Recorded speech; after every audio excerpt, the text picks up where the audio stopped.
graça e a paz. Em nosso curso básico de vida cristã, estamos no livro 11, Epístolas Paulinas 3, capítulo 10, Tito e Filemão. Amados, no tópico 1, introdução à Epístola de Tito, foi tratado os seguintes assuntos. Qual é o tema de Tito? Qual a definição básica de presbítero, bispo e despenseiro? E hoje, no tópico 2, ornamento da doutrina no lar. Em Tito, no capítulo 2, verso 1, apresenta o pensamento principal para o capítulo todo. Tu, porém, fala o que convém à sã doutrina. Mas observe, Tito ele é instruído a ensinar os membros da igreja como aplicar a sã doutrina às suas vidas e como aplicar a doutrina na vida de cada membro da família. Amém? Assim, Paulo quer que os homens cristãos idosos sejam saudáveis em 3 áreas: sadios na fé, no amor e na constância. Está no versículo 2.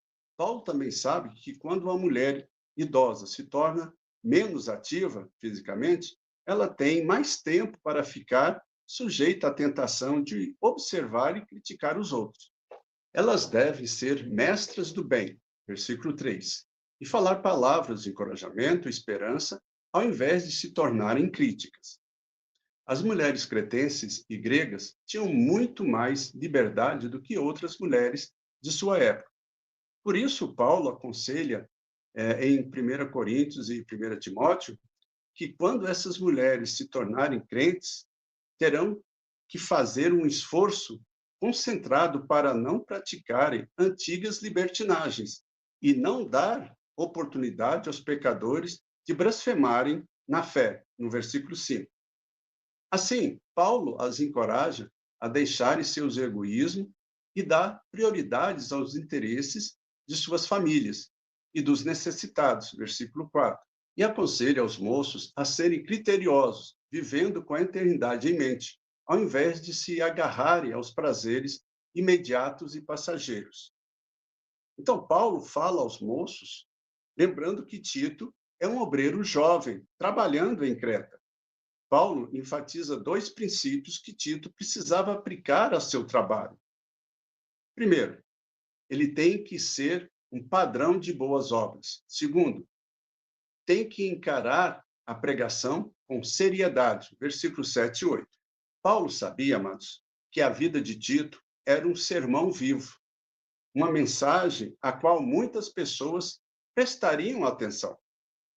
E o exorta ainda a pregar o evangelho sem motivos ocultos, compreendendo a séria responsabilidade de seu ministério, e que não pregue uma mensagem deprimente e sem esperança, mas o aconselha a pregar tendo uma perspectiva eterna em cada mensagem.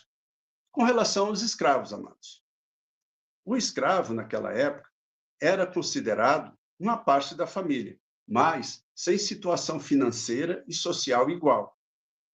Geralmente, tinham a tentação de roubar o seu senhor ou de se tornarem rebeldes. Paulo proíbe isto, ensinando-os a serem obedientes e fiéis. Observe, este princípio pode ser aplicado nos dias atuais ou na situação do patrão empregado.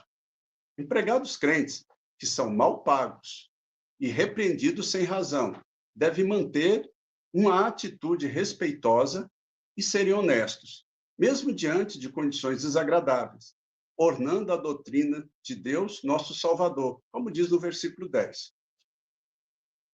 Nos versículos 11 a 15, encerra o capítulo com 3 estímulos de Paulo para que vivamos de acordo com a sã doutrina.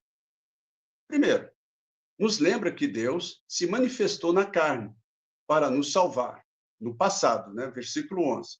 Segundo, que no presente o Espírito Santo está ativo em nossas vidas, educando-nos para que, renegadas a impiedade e as paixões mundanas. Versículo 12.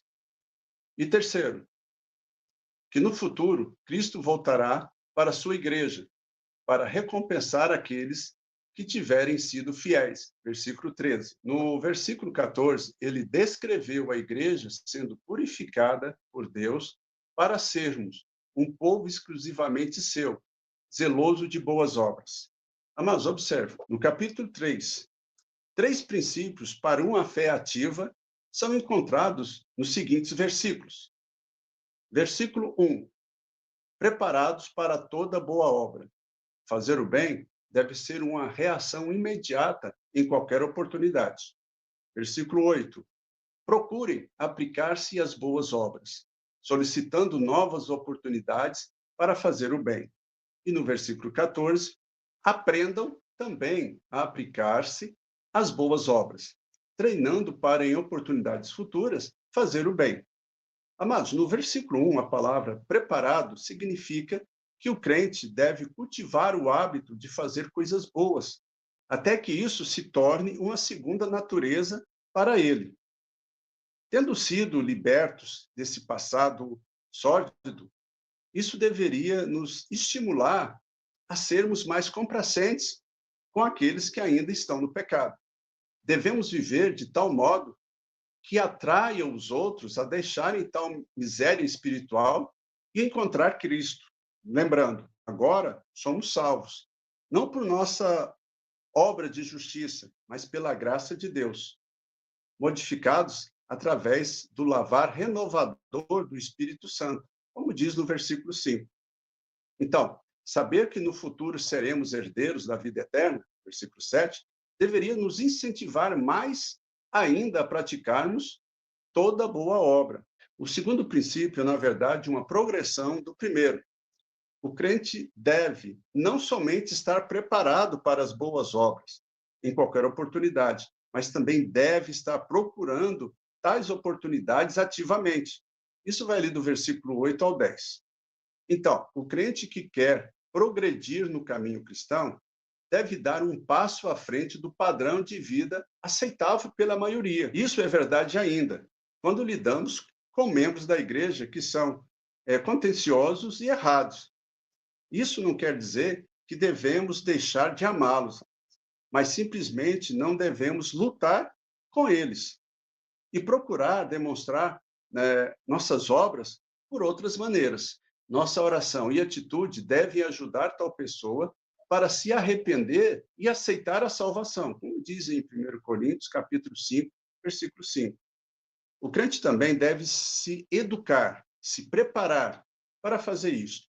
A Bíblia nos diz que um crente fará isso aplicando a si mesmo o hábito de fazer boas obras. E para nós encerrarmos nossa aula de hoje, a palavra ensinar significa aprender a praticar. Esta oportunidade para boas obras aplicou-se à igreja cretense, pois 2 cooperadores de Paulo iam visitá-la. Seus nomes eram Zenas, um advogado, e Apolo. Paulo incentiva a igreja a ajudar esses homens, tratá-los bem e assim aprender o hábito de praticar boas e piedosas obras. Amém? Então, na próxima aula, tópico 3, Introdução à Epístola de Filemão. Qual é o tema de Filemão? Por que Paulo pediu que Filemão perdoasse Onésimo? Então, na próxima aula, nós estaremos terminando o livro 11, Epístolas Paulinas 3.